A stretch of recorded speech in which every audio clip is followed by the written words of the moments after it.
능력의 불기둥으로 우리를 인도해 주시는 우리 은혜의 주님을 찬양합니다. 오늘도 주님의 은혜를 사모하여 예배 시간에 나오신 우리 모든 성도 여러분께 우리 주님의 특별한 은혜와 우리 특별한 도우심이 임하여서 시편 91편에 약속된 너는 밤에 찾아오는 공포와 낮에 날아드는 화살과 어두울 때 퍼지는 전염병과 밝을 때 닥쳐오는 재앙을 두려워하지 아니하리로다.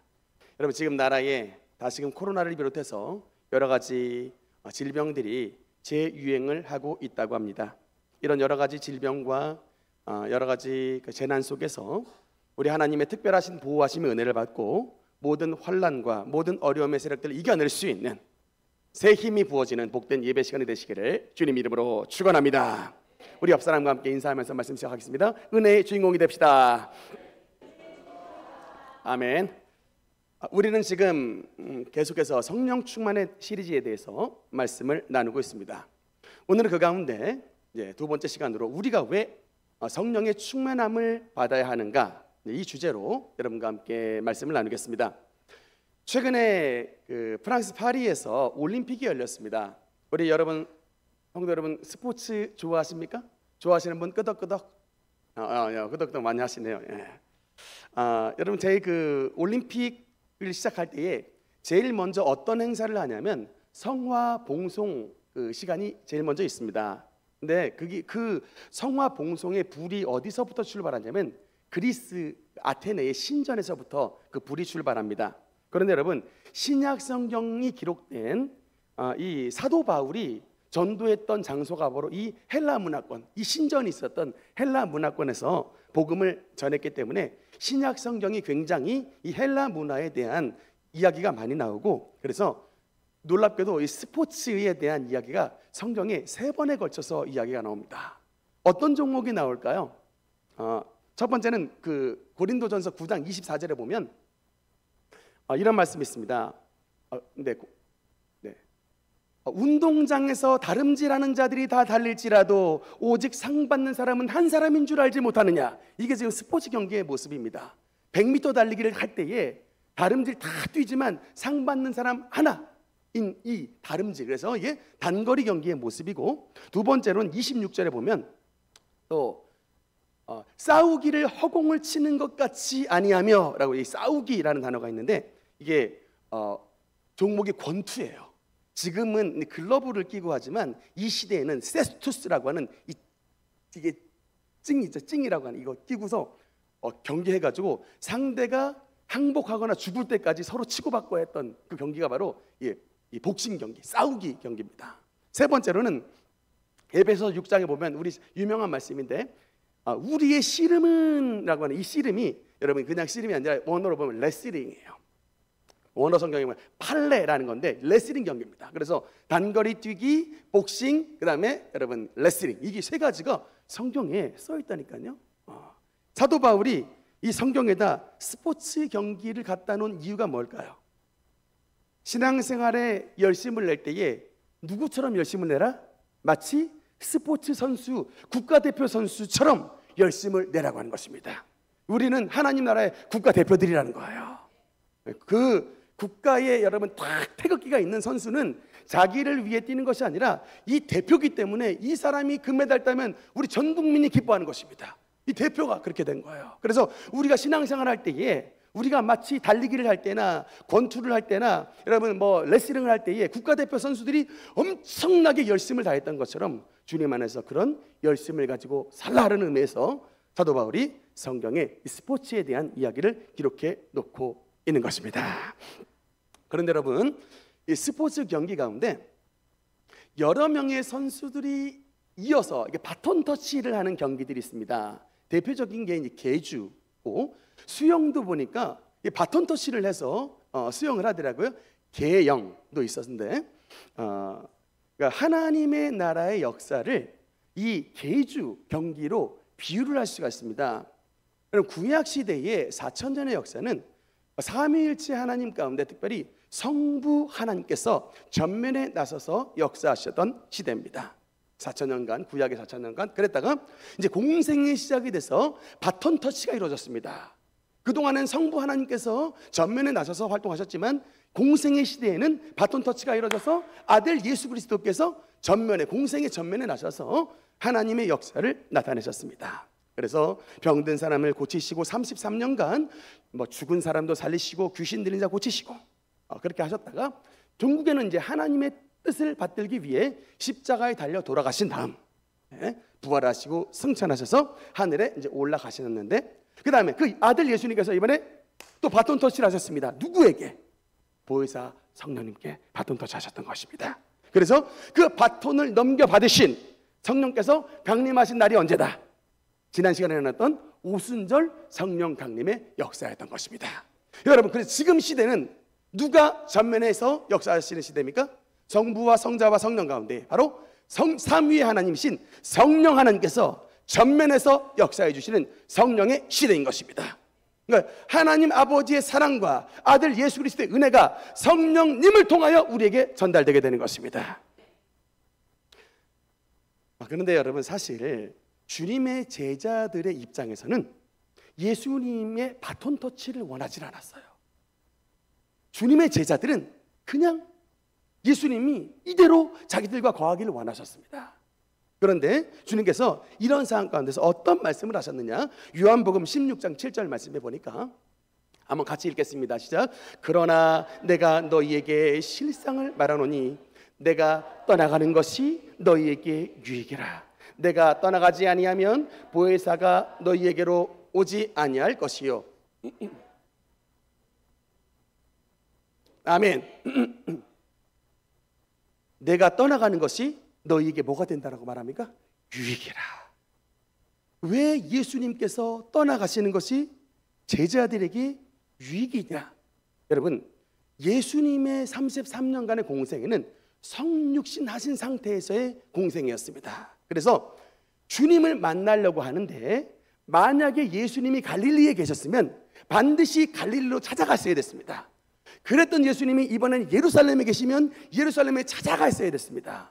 그래서 예수님은 육신의 제약이 있으셨던 분이에요. 갈릴리에 계시면 갈릴리에, 예루살렘에 계시면 예루살렘에, 두로 지방에 계시면 두로에, 이 시간과 공간의 제약에 계셨던 분이신데, 예수님과 성령께서 바톤 터치를 하셔가지고 성령께서 여러분 이 지상에 내려오시는 순간 어떤 역사가 나타나느냐?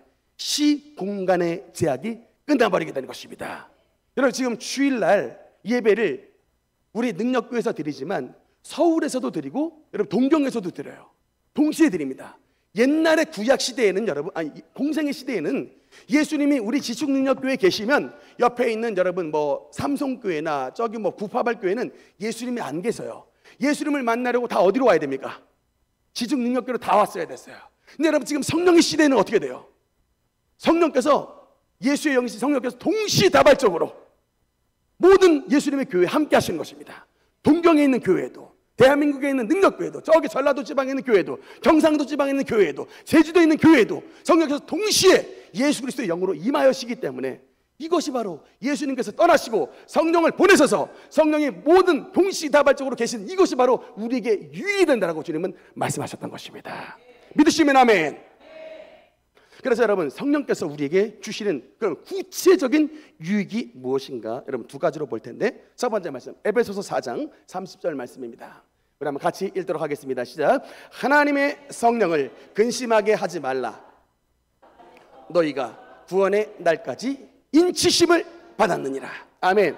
바울이 뭐라고 말해요? 하나님의 성령을 슬프게 근심하게 하지 말아라. 왜냐하면 너희가 그 성령 안에서 구원의 날까지 인치심의 역사를 받았기 때문이라고 말하고 있는 것입니다. 여러분, 인치심이 뭐예요? 인치심. 제일 쉬운 표현이 뭐냐면, 옛날에 그 시골에 가면은 이제 시골 주인장 양반의 이제 성씨가 박씨잖아요. 그러면 이 박씨 주인의 아저씨가 이제 소를 기르고 있을 때, 옛날입니다. 그 소에다 너는 박씨네 소야라는 의미에서 인두 박씨 써 있는, 한자로 박씨 써 있는 인두 있잖아요. 그거를 소 궁뎅이에다 그냥 꽝 짖어버려요. 그러면 하면 그냥 소가 뜨거워가지고 에 하고 이제 꼭 소 꼬리 궁뎅이에다가는 이제 박씨가 딱 이게 성이 딱 찍히는 건데, 이것이 바로 인이에요. 인, 불도장입니다. 그래서 여러분 이 소가 어느 곳에 가서 풀을 뜯어 먹어도 이 소는 누구의 거예요? 박씨 주인의 것입니다. 이처럼 여러분, 하나님의 성령께서 저와 여러분이 임하여 주시면 저와 여러분은 온전한 하나님의 소유가 되는 것입니다.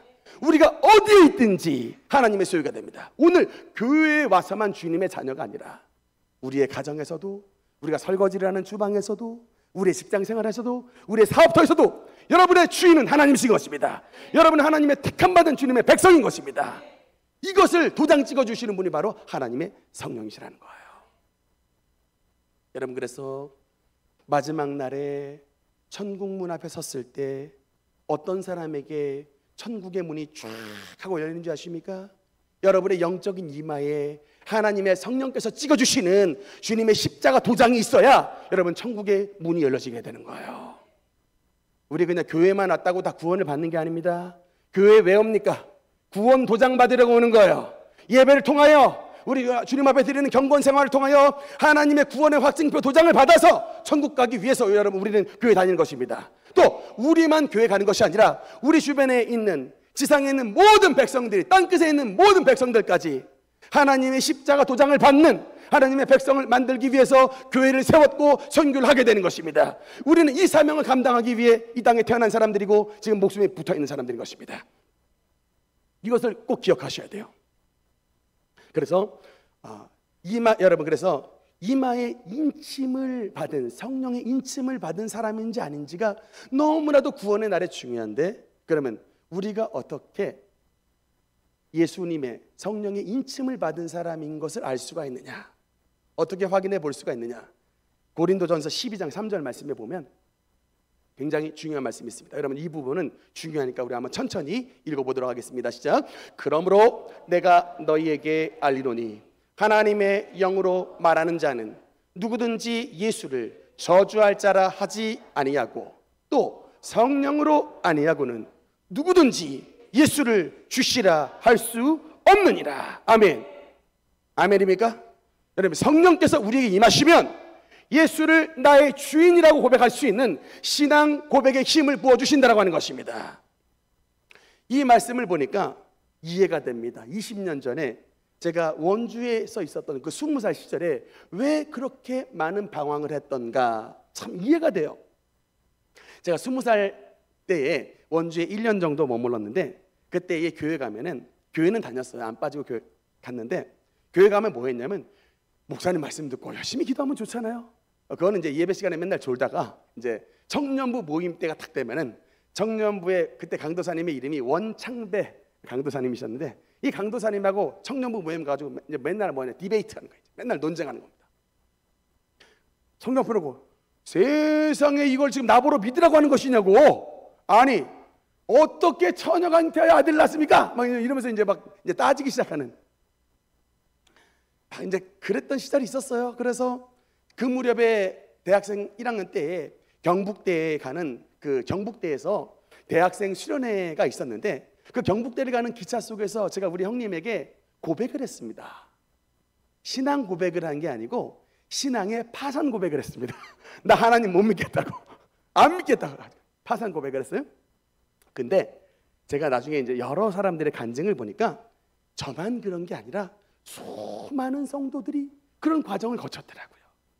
여러분, 혹시 오늘 교회 나오신 분들 가운데 교회는 왔지만 예수님이 안 믿으시는 분이 있습니까? 그럴 수 있다. 그랬던 사람이 지금 목사가 됐다.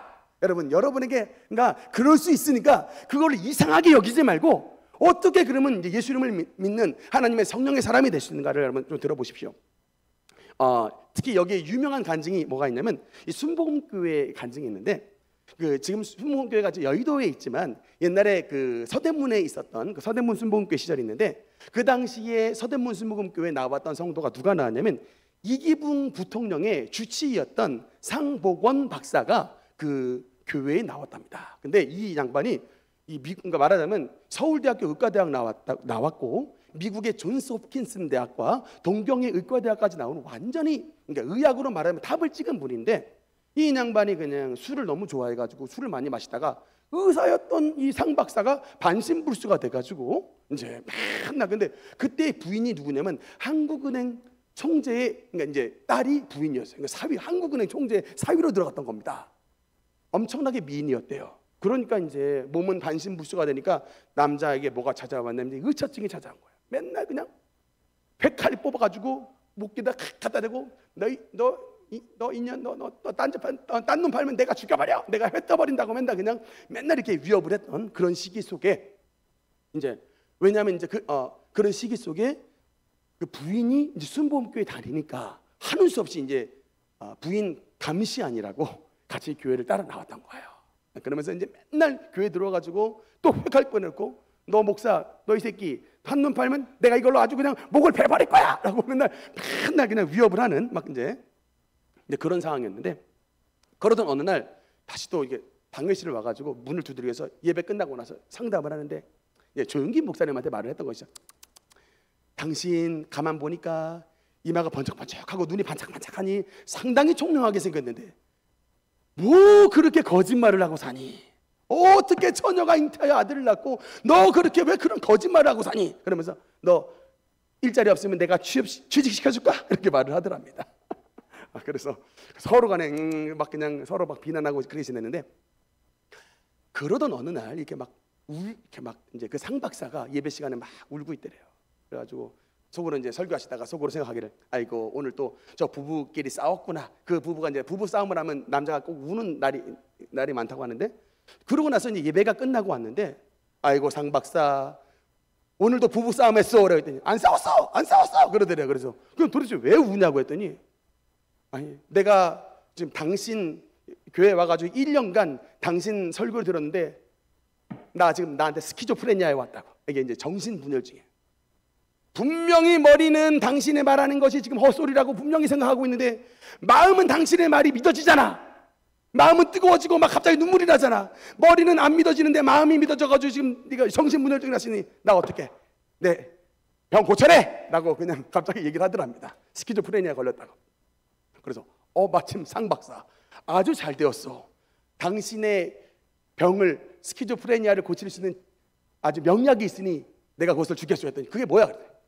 구약과 신약이에요 라고 얘기하면서 이 성경책을 줬답니다. 그래서 이거 읽어보면 이 속에 명약이 들어있으니 이거 한번 완독하고 나서 나랑 이야기합시다 했는데 이 마음이 변화되고 나니까 그전에는 그렇게 좋았던 머리로 하나님을 비난했던 상 박사가 성경 말씀을 읽고서 완전히 그냥 하나님의 새 사람이 돼가지고 이제는 하나님이 살아계심을 막 온 사람들한테 증언을 하더랍니다.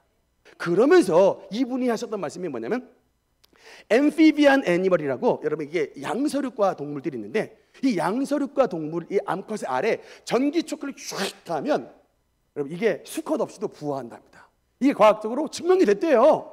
그래서 이 양서류도 이 난자 알에 전기 충격을 꽉 가면 그냥 수컷 없이도 부화해가지고 나는데 하물며 하나님의 성령께서 그냥 동정녀 마리아의 쇼크를 그냥 전기 쇼크를 가하시면 성령 쇼크를 가하시면 못 태어날 게 어디 있냐고. 그래서 그 좋은 머리로 하나님의 살아계심을 증언했다라는 참 은혜로운 간증을 들었던 적이 있습니다. 여러분 이게 뭐냐면 바로 이거예요. 우리의 지식으로 여러분 구원을 받는 게 아니에요. 우리의 마음에 하나님의 성령께서 오셔야 우리의 마음이 변화되고 하나님이 깨달아지게 되는 것입니다. 그 원주에서 제가 왜 그렇게 하나님을 비난했느냐 다른 게 아니에요. 마음속에 하나님의 영이 없으니까 육으로 난 것은 육이고 영으로 난 것은 영인데 영에 속한 일을 육으로 자꾸 보려고 하니까 넌센스가 되는 것이죠. 하나님의 성령을 받으면 동정녀 탄생의 사건이 여러분 믿어지게 되는 것입니다. 온 천지를 하나님이 만드신 것이라는 하나님의 창조 역사를 믿어지게 되는 것입니다. 안 믿어진다면 아직 내 마음속에 하나님의 영이 거하지가 않는 거예요. 그러나 하나님의 성령께서 우리에게 역사하시면 하나님의 신실한 믿음의 사람이 되게 만들어 주셔서 하나님의 구원의 보증을 저와 여러분 가운데 찍어주시는 것을 기억해 주시기 바라는 것입니다. 둘째로 우리가 하나님께서 우리에게 하나님의 성령이 임하시면 어떤 은혜를 베풀어 주시느냐. 요한복음 14장 16절 말씀 우리 여기도 천천히 한번 읽어보겠습니다. 시작. 내가 아버지께 구하겠으니 그가 또 다른 보혜사를 너희에게 주사 영원토록 너희와 함께 있게 하리니. 아멘. 우리가 하나님의 성령께서 우리에게 오시면 하나님의 성령이 저와 여러분의 뭐가 되어주신다? 보혜사가 되어주신다. 이게 한자어여서 조금 어려운 단어인데 이게 원어로 보면 파라클레토스라고 합니다. 파라 옆에서, 클레토스 칼레오의 이 변형어인데 옆에서 말을 해주시는 분. 이게 말하면 가장 쉬운 단어가 뭐냐면 여러분 변호사예요. 변호사. 법정에 여러분 재판에 걸렸을 때 좋은 변호사 만나서 내가 말 잘 못해도 나의 모든 속사정을 대신 재판장에게 말해주시는 분이 여러분 보호의사죠. 우리 옆에 서서 우리 곁에 계셔서 우리를 보호해 주시고 우리를 대신에 말씀해 주시고 우리의 길을 인도해 주시는 분, 그분이 바로 여러분 보혜사 성령인 것입니다. 로마서 8장 26절에 보면 이와 같이 성령도 우리의 연약함을 도우시나니 라고 말씀하고 있습니다. 여러분 우리에게 보혜사가 왜 필요할까요? 우리는 연약한 존재이기 때문에 그렇습니다. 얼마 전에 이지혜 집사님 가족이 저한테 노래 한 곡을 보내줬어요. 조용필 가수의 꿈이라고 하는 노래인데 그걸 왜 보내줬냐면 제가 언젠가 한번 수요 예배 때 제 소시적 시절에 노래방에서 노래 많이 불렀는데 이 조용필의 꿈 노래를 부르면 꼭 우리 아버지가 생각이 나요. 우리 아버지가 17살에 상경을 하셨는데 옛날에 뭐 중앙시장부터 해가지고 여러 그 직업을 구하시기 위해서 많이 막 돌아다니셨던 그 얘기를 어릴 적에 좀 들었던 기억이 있습니다. 그런데 그 노래 가사가 여기저기 헤매다 초란 문턱에서 뜨거운 눈물을 먹는다 뭐 이런 노래예요. 그래서 뭐 저기 저 별은 나의 마음 할까 나의 꿈을 할까 뭐 이러면서 외롭고도 험한 이 길을 가는데 이 세상 어딘가 숲인지 어디가 늪인지 그 누구도 말을 안 내. 그 노래를 부를 때마다 아버지가 생각이 나가지고 가슴이 좀 울컥했다는 얘기를 했었는데 그래서 가족들이 한번 불러가지고 저한테 톡으로 노래를 한번 불러서 보내줬던 것이 있었습니다. 근데 여러분 진짜 그래요. 우리 인생은 한 치 앞도 모릅니다. 딱 그 단어예요. 이 세상 어디가 숲인지 어디가 늪인지 그 누구도 말을 안 해줍니다. 그래서 이게 정말 숲인지 알고 갔더니 늪이에요. 또 늪인지 알고 갔더니 숲인 경우도 있습니다. 정말 좋은 숲인 줄 알고 결혼했더니 늪지대야. 막 이런 분들 너무나도 많습니다. 여러분 그래서 참 우리 인생 이게 뭐 천태만상 뭐 인간세상 뭐 이런 노래들 맨날 부르지 않습니까? 그런데 여러분 정말 이 세상 어디가 숲인지 어디가 늪인지 말하지 않지만 하나님의 성령께서 우리에게 임하여 주시면 우리의 보혜사가 되어주셔서 우리의 길을 인도해 주신 것입니다. 저는 이 우리 능력교회 지금 만 17년 오는 과정 가운데서 이런 역사를 너무나도 많이 체험을 했습니다. 사실 우리 처음 교회 건축하고서 교회 개척하고서 개척 2년 만에 귀한 손길 직분자에 의해서 7천만 원이라고 하는 엄청난 금액을 헌금을 받았습니다. 그래서 이 7천만 원 금액을 가지고 이제 어디에 땅을 사야 될 것인가를 고민하고 있었는데 그때 당시에 하나님께서 우리 화전동 땅을 경매에 나왔을 때 그 땅을 가지고 기도를 했었습니다. 근데 또 사실 그 정도 돈이었으면 다른 이게 좀 대출금 껴서 얼마든지 여타에 더 좋은 땅을 살 수가 있었는데 하나님께서 그 땅을 사라고 응답을 주셨어요. 그때 그래서 그냥 믿음으로 샀는데 알고 보니까 그 땅을 사고 갔는데 세상에 그렇게 쓰레기 더미가 가득하고 가장 치명적인 문제가 뭐냐면 맹지 땅이었어요. 차가 들어갈 수가 없어요. 대신데 그냥 건물에 둘러막혀가지고 맹지 땅을 사버린 거예요. 저는 믿음으로 샀습니다. 근데 그러고 나서 알고 보니까 쓰레기 더미가 이렇게 가득한 온갖 불법 건축물들이 막 얹어져 있는 완전히 잘못된 땅을 사버렸어요. 제가 그때 하루에 진짜 수십 번씩 내가 땅을 잘못 샀나 보다라고 의심을 했습니다. 그 무렵에 제가 친한 후배들이 많이 있었어요. 전에 있었던 그 교회 후배들, 연락하고 지냈던 후배들이 많이 있었는데 그 불법 건축물들을 뿌개야 되니까 근데 차가 들어가서 여러분 포크레인이 그냥 부시면 반나절이면 끝나요. 근데 차가 못 들어가고 사람 둘이가 붙어 있으니까 장비가 못 들어가요. 장비가 못 들어가니까 사람이 다 부셔야 돼요. 그리고 그 부셔놓은 폐기물들을 사람이 다 끄집어내야 됩니다. 그 일을 저랑 부목사님이 거의 했어요. 너무 힘드니까 때로는 우리 서부은 안수 집사님도 불렀고 우리 교회 후배들도 불렀는데 와서 보니까 우리 교회 후배들이 맨날 시키는 것이 뿅망치 들고서 건물을 부시라고 하고 그 부신 폐기물들을 막 그 자루에 넣어가지고 끄집어내는 이런 말도 안 되는 쌍 노가다를 시키니까 나중에 제 전화를 잘 안 받더라고요. 또 이상한 일 시킨다고 할까봐 연락이 두절이 됐습니다. 그 일 때문에. 그런 일을 거의 한 4년을 그렇게 지냈던 것 같아요. 그러면서 야, 이거 어떻게 하면 좋은가? 큰일 났다. 이거 진짜 이게 7천만 원 돈이 여기 땅에 지금 묻혀져 있는데 이 땅을 산 현황을 보면 이게 막 완전히 그냥 악몽이에요. 큰일 났다 그러고 있는데 어느 날 선교사님이 교회에 찾아오셨습니다. 오셔가지고 다짜고짜 하나님께서 이 교회에 본인을 보내셨다고 하면서 설교를 하시는 거예요. 그러면서 곽선희 목사님의 설교문에서 봤던 병풍 문서에 대한 설교를 하셨는데 뭐냐면 그 얘기였어요. 마을에 굉장히 덕망 있는 어르신이 살고 있었는데 그 어르신이 아들이 타지에 나가 있는 동안에 갑자기 어르신이 중병에 걸려가지고 돌아가시게 된 거예요. 중병에 걸려서 돌아가시게 됐는데 덕망에 있는 어르신이 되니까 자기의 모든 하인들한테도 다 물건들 나눠줬어요. A 하인에게는 또 이만한 땅덩이도 주고 B 하인은 결혼시켜가지고 또 저런 땅덩이 주고 C 하인은 산도 주고 다 나눠줬는데 하필이면 아들은 병풍 하나 줬다는 병풍. 아들에게 남긴 유산이 병풍 하나예요. 그렇게 세상의 신하들은 다 땅도 받고 밭도 받고 산도 받고 그랬는데 아버지가 돌아가서 가지고 와서 보니까 아버지 남기신 유산이 병풍 하나만 남겨놓은 겁니다.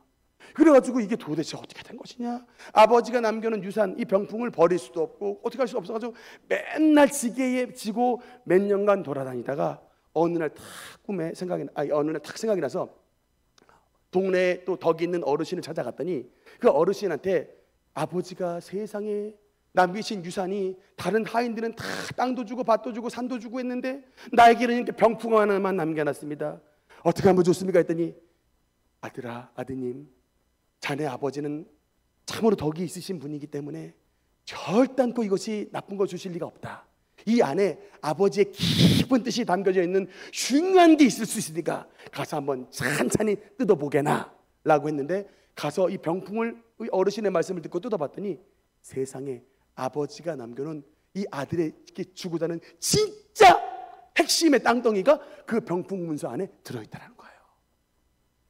그 안에 왜냐? 그 아버지가 없는 상황에 혹여나 하인들이 이게 어떤 욕심을 품어서 이것을 막 위조하고 변조해 버릴까봐 이 지혜로우신 아버지가 하인들한테는 적당한 거 나눠주고 아들에게는 진짜 알짜를 거기에 딱 남겨줬는데 뭐라고 말씀하시냐면 사랑하는 능력교회 성도 여러분, 하나님께서 이 병풍 문서를 우리 능력교회에 주셨다 그런 거 설교를 하시더라고요. 갑자기 그래서 내가 그때가 이제 그 화전동 때문에 엄청나게 고생을 많이 하고 있었던 때였는데 그 설교를 하셔가지고 이게 뭔가 이상하다. 그 말씀 설교를 듣고서 측량을 했습니다. 측량을 했더니 알고 보니까 우리 화전동 땅이 22평밖에 안 되는데 이 22평 땅 위에 현황 측량을 해보니 옆에 할아버지의 건물이 우리 땅 위로 7평을 올라탄 거예요. 7평이나 올라타 있었습니다. 그래가지고 제가 이거 현황 측량서 가지고 할아버지 건물이 우리 땅에 올라섰으니 도려내주시든지 이 땅을 사가드시든지 알아서 해주세요 해가지고 그래서 그 병풍 여러분 그 설교 듣고서 측량하게 됨에 따라 화전동 안쪽동에 있었던 413-3번지의 땅을 화전동 길가 땅으로 맞바꾸게 됐던 것이에요. 그래서 맞바꾸게 된 겁니다. 그래서 여러분 2009년에 샀던 땅이 2014년도에 길가 땅이 되고 그 다음에 하나님께서 그때 뭐라고 약속 주셨냐면 10년 내에 이 땅 전체가 개발이 난다라고 했는데 여러분 2019년 5월 달에 정확히 창릉 신도시 3기 신도시가 우리 교회 뒤로 흐르는 창릉천 뒤로 개발이 났던 거예요. 그래서 여러분 7천만 원짜리 땅을 샀던 그게 3억 2천 땅으로 옮겨지게 되고 3억 2천짜리 땅을 창릉 신도시 개발함에 따라 6억에 팔게 돼서 이 땅을 사게 되었던 것입니다. 여러분 할렐루야 한 박수 한번 칩시다. 와, 이거를 미리 알았다면 제가 고민을 하진 않죠. 근데 한 단계 한 단계를 고비를 넘어서는 그 순간순간마다 얼마나 많은 고민을 했습니까? 여러분 분명해요. 우리 인간은 이 세상 어디가 숲인지 어디가 늪인지 알 수 없습니다. 그러나 하나님의 성령을 모시면 하나님은 저와 여러분의 파라클레토스, 우리의 보혜사가 되어주십니다. 우리의 모든 연약함을 도와주십니다. 어느 쪽으로 가야 맞는 길인지를 알려주십니다. 우리 교회를 그렇게 인도하셨습니다. 우리 교회만 인도하시는 것이 아니에요. 하나님의 성령을 마음속에 모셔드리는 우리 모든 성도님마다 하나님께서 기쁨과 하나님의 놀라운 축복 속에 저와 여러분을 인도해 주시는 것입니다. 문제는 뭐예요? 우리가 하나님을 인정하지 않는다. 여러분, 성령의 충만함을 받는 가장 첫 번째 비결이 뭔지 아십니까? 성령님을 인정하는 거예요. 여러분, 축도 때 한 목사가 맨날 맨 마지막에 하나님 아버지의 여러분 우리 주 예수 그리스도의 은혜와 하나님의 사랑과 성령님의 뭡니까? 교통하심이에요. 이게 고린도후서 13장 13절에 나오는 사도 바울의 축도입니다. 성령님의 코이노니아, 성령님의 교제라는 뜻이에요. 성령님의 교제가 여러분 가운데 있을지어다 라고 축복하는 것입니다. 여러분 성령님과 교제하십니까? 우리 친구와 말하듯이, 어머니와 말하듯이, 우리 성도님과 말하듯이 성령님과 친히 교제하십니까? 그게 없으니까 성령님의 인도하심이 없는 거예요. 여러분, 놀랍게도 귀신이라는 놈은요 뚫고 들어오는 놈이에요. 내가 초대하지 않았는데 우리 집안에 들어와 버려. 내가 오라고도 안 했는데 그냥 나의 생각과 마음에 그냥 밀고 들어오는 놈이 귀신이에요. 아주 나쁜 놈입니다. 근데 여러분, 성령님은 신사적이세요. 인격자세요. 여러분, 인격자의 특징이 뭡니까? 노크랍니다. 그래서 come in, 들어오세요 라고 말하면 들어오지, 그냥 확 문 열어가지고 박 차고 들어오는 것은 인격이 없는 사람이죠. 성령님은 인격자세요. 우리의 마음의 문을 노크하십니다. 받아들일 때까지 기다리는 거예요. 문을 열 때까지 기다립니다. 그러므로 문을 여는 역할은 바로 저와 여러분의 역할인 것입니다. 하나님이 문을 강제로 열지 않으세요. 성령은 문이 열릴 때까지 기도하십니다. 사랑의 주, 사랑의 주, 내 마음속에 찾아오사 내 모든 죄 사하시고 내 상한 마음 고쳐 주옵소서. 우리가 주님을 인정하고 환영하고 모셔드리며 주님을 초대할 때에 하나님의 성령은 우리의 마음속에 들어오셔서 파라클레토스가 되어주시는 것입니다. 우리의 변호사가 되어주시고 우리의 헬퍼가 되어주시고 여러분 우리의 모든 컴포터, 우리의 위로자가 되어주시는 것입니다. 그래서 우리가 간단해요. 하나님의 성령님 인정하시고 주님을 기도할 때 주님을 모셔드리면 됩니다. 너무나도 많은 사람들이 성령이시여 내 마음 가운데 자정해 주셔서 내 마음속에 나를 다스려 주옵소서라고 초대를 하지 않았기 때문에 하나님의 성령을 받지 못한다. 특별히 여러분 사도행전 6장의 말씀에 보면 한번 같이 읽겠습니다. 시작. 우리는 오로지 아멘. 여러분, 성령 충만한 삶의 대표적인 특징이 뭐냐면 바로 말씀과 기도에 힘쓰는 자들입니다. 말씀과 기도에 힘쓰시면 아멘. 말씀과 기도에 힘쓰시길 원하시면 아멘. 여러분, 사도행전의 별명이 성령행전이라는 별명이 있어요. 사도행전은 사도들의 행적이 기록한 말씀이라 해서 사도행전인데 그것의 닉네임, 별칭이 성령행전입니다. 왜 여러분 성령행전이라는 별칭이 붙었느냐? 사도들이 하나님의 능력을 바라는 그런 능력자로 변화가 됐던 것은 바로 하나님의 성령의 역사입니다 라고 말하는 것이 그런 의미에서 성령행전인 것입니다. 그래서 사도들이 여러분 사실은 이 사도행전 6장의 상황에 보면 교회 안에 구제 문제로 말미암아 많은 어려움들이 일어났는데 그럼에도 불구하고 사도들은 그 일을 다른 집사들에게 맡겼지 분분을 잃지 않았어요. 말씀과 기도에 힘쓰리라 라고 하는 기본기를 잃지 않았다라고 하는 것입니다. 제가 예전에 탁구를 한 1년간 레슨을 받았던 적이 있었습니다. 우리 교회 건축한 것 때문에 이제 탁구 레슨을 못 받았는데 탁구 레슨을 받으면요 제일 먼저 배우는 게 뭐냐면 포핸드 기술이에요. 이거. 좋습니까? 포핸드. 포핸드 기술인데 이게 이 간단한 기술이 여러분 이게 쉽지가 않아요. 지금 라켓을 안 잡은 상태에서는 이렇게 되는데 라켓을 딱 잡은 상태에서는 손이 꼭 이렇게 돼가지고 선생님 라켓이 자꾸 이렇게 돼요. 이걸 이 잘못된 이 자세를 교정하는 것만 6개월이 걸렸어요. 저는 너무 힘들더라고요. 왜냐 탁구장 가면 그냥 냅다 공 뜨면 그냥 막 스매시 때려버리고 막 이렇게 지내기를 원했는데 이거는 절대 못해요. 6개월간 포핸드만 하는 거예요. 이 포핸드 통과하면 이제 백핸드. 근데 이게 왜 중요하냐면 이 포핸드 기술에서 여러분 제대로 된 드라이브가 나오고 이 포핸드 제대로 된 데서 스매시가 나오는 거예요. 이게 제대로 안 돼 있으면 다른 여타의 고급 기술들이 절대로 제대로 나오지가 않는다. 여러분, 우리의 기독교인들의 신앙의 기본기가 뭐냐? 여러분, 말씀과 기도예요. 이 말씀과 기도의 기본기가 갖춰져 있어야 그 다음에 여러 가지 하나님 앞에서 여러 가지 이 덕을 나타내는 삶을 살아갈 수가 있게 되는 것입니다. 물론 여러 가지 많이 중요하지만 항상 여러분, 우리가 말씀과 기도에 힘써야 돼요. 특히 제가 우리 성도님들을 위해서 기도를 하고 있는데 하나님께서 감동의 말씀을 주셔서 이번 이제 9월달 넘어서 하반기서부터는 말씀 훈련, 큐티를 하라고 저한테 응답을 주시더라고요. 그래서 제가 이제 하반기에는 이제 우리 셀 중심으로 해서 여러분들에게 이제 큐티 운동을 이게 전기를 할 생각입니다. 우리들 교회 김양재 목사님, 여자 목사님이신데 우리 대한민국의 여성 사역자로서 참 넘버원의 지위에 올라가신 그분, 참 제가 참 도전을 많이 받는데 하나님의 말씀 한 구절 한 구절을 삶에 녹여내는 이 큐티 운동을 통하여 참 우리에게 좋은 무브먼트를 하고 있는데 우리도 참 본받았으면 좋겠다라고 생각을 하고 있었는데 하나님의 성령께서 감동을 주셔서 이렇게 말씀의 운동을 전개할 계획입니다. 그리고 또 이제 9월 이후로는 정기적으로 우리가 그냥 1년에 한 번 이벤트 철야로 끝나는 것이 아니라 9월 이후서부터는 정기적으로 여러분과 함께 철야의 기도를 철야 기도, 금요 철야를 정기적으로 한 번씩 진행을 할 예정입니다. 아멘. 이게 표정은 노맨인데 어떻게 하면 좋습니까? 여러분, 근데 어쩔 수 없어요. 정말 우리 서본 안수 집사님 기도하셨지만 살기 좋으니 기도 안 하게 되죠. 살기 편하니 예배 안 드리게 되죠. 살기 편하니 그냥 자기 직장만 돌아보게 되죠. 정말 그렇습니다. 하나님께서 양보를 안 하신다니까요.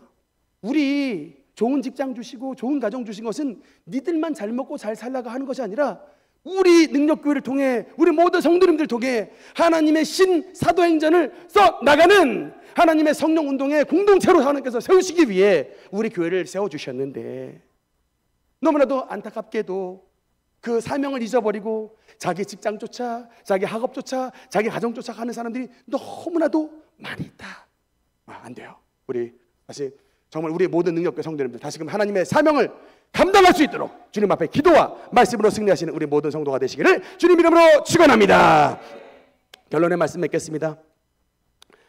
여러분, 사진 한번 보겠습니다. 윌리엄 시우머 목사라고 여러분 혹시 아십니까? 우리는 장로교 계통의 목사라 여러분 우리 윌리엄 시우머 목사님을 잘 모르는데 아마 순복음교회 출신이면 윌리엄 시우머 목사를 반드시 압니다. 왜냐하면 저 윌리엄 시우머 목사님이 오순절 운동의 아버지시기 때문에 그래요. 여러분, 놀랍게도 윌리엄 시우머 목사님이 사역하시기 전에 방언과 예언의 역사가 여러분 교회, 중세교회와 근대교회 시대 가운데 끊겨졌었어요. 윌리엄 시우머 목사님이 사역하시기 전까지 방언과 예언의 역사가 여러분 나타나질 않았습니다. 그래서 은사 중지론이 대부분의 이 교리였어요. 그런데 윌리엄 시우머 목사님의 하루는 말씀을 보다가 이게 사도행전 말씀을 보고 또 고린도전서 말씀을 보니까 이게 대부분 부흥하는 교회는 하나님의 성령의 역사가 나타났다는 것을 발견했습니다. 그래서 이 말씀 붙잡고 하나님 앞에서 이분이 기도를 시작했는데 놀랍게도 여러분 하루에 5시간씩 7년간 기도를 하셨답니다. 하나님의 성령께서 약속하시대요. 내가 너에게 성경에 기록된 엄청난 보물의 계시를 너에게 계시를 열어줄 것이다. 너에게 선물을 줄 것이다 라고 하나님이 응답을 주셨는데 그 응답을 받을 때까지 하루에 5시간씩 7년을 기도하셨대요. 그러고 나서 이분이 어디에서 이제 이분이 그 당시에는 흑인 목사님인데 흑인 노예의 아들이에요. 지금이야 인권이 여러분 다 인정돼서 뭐 미국의 흑인도 대통령으로 나오는 시대가 됐지만 저 1900년도 초반에는 1906년도 사건인데 그때는 노예 해방이 된 지 얼마 안 됐기 때문에 아버지가 흑인 노예 출신이에요. 흑인 노예 출신의 아들 목사가 성령 받겠다고 여러분 모여가지고 LA 아주사라고 하는 거리에 모여서 기도 운동을 시작했는데 그곳에 성령의 불이 떨어졌습니다. 1906년도 4월 달에 성령의 불이 떨어져서 예언과 방언의 역사가 나타났는데 그 불의 역사로 말미암아 3년 반 동안 온 미국 도처에 하나님의 성령의 불길이 퍼져나갔고, 여러분 그 역사로 말미암아 우리 대한민국의 1907년도에 평양 대부흥의 역사가 저 LA 아주사에서 붙었던 그 불이 저 멀리 한반도 땅에 있는 평양 장대현 교회까지 도착을 하게 돼서 또 다른 성령의 역사가 한반도 땅에 붙었던 놀라운 엄청난 역사가 나타나게 됐다는 것입니다. 근데 여러분 저 시대 때에 살았던 분이 증언들었는데, 이게 진짜 여러분 그 시드 로스라고 하는 분이 그 슈퍼내추럴, 이츠 슈퍼내추럴 이런 이 유튜브를 운영을 하시는데, 저 1906년도에 살았던 분이 할머니가 증언을 하시더라고요. 저 때에 시무원 목사님의 살기에 어떤 역사가 나타나냐면 소방관들이 계속 출동을 했대요. 소방관들이 불났다고. 그리고 이게 도대체 웬일인가 했더니 마치 모세의 광야의 떨기나무의 불이 입했던 것처럼 건물 그 아주사 거리 위에 막 이 불덩이가 자꾸 보이는 거예요. 그러니까 사람들이 불났다고 막 계속 911 신고를 하는 겁니다. 911 신고를. 불이 떨어졌다고.